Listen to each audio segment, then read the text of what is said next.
Your windshield has two nozzles concealed below the bonnet, and that will spray a jet of water to clean the front windshield.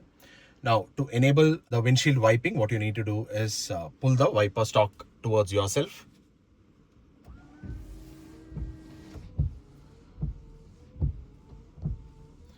And that will clean the windshield if there's any dust, bird poop, etc.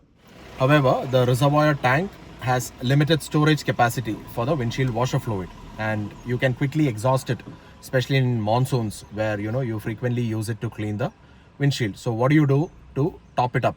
Let me show you that. First, pop open the engine hood.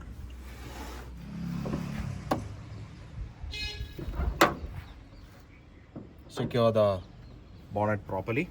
Now this right here, you can also see the indication that says washer only.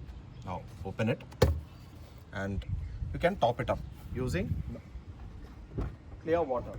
Please ensure that you do not use tap water, because tap water has a lot of minerals and that will invariably end up clogging the nozzles that are there. So ensure that you use RO water or distilled water.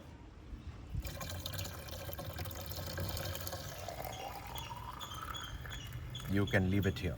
Once water fills till the top of the neck, you can just leave them be. You can close the cap. And as the water keeps getting consumed, you can top it up, because there's no dedicated warning system.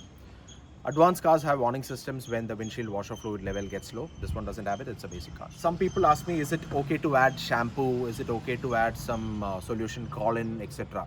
I'd say it's best to just keep it plain water. If at all you want to add something, get the manufacturer recommend solution that comes in a sachet. You can empty a sachet and that will help clean the windshield properly in case of something like a bird poop, which is a lot more harder to clean when you use regular water.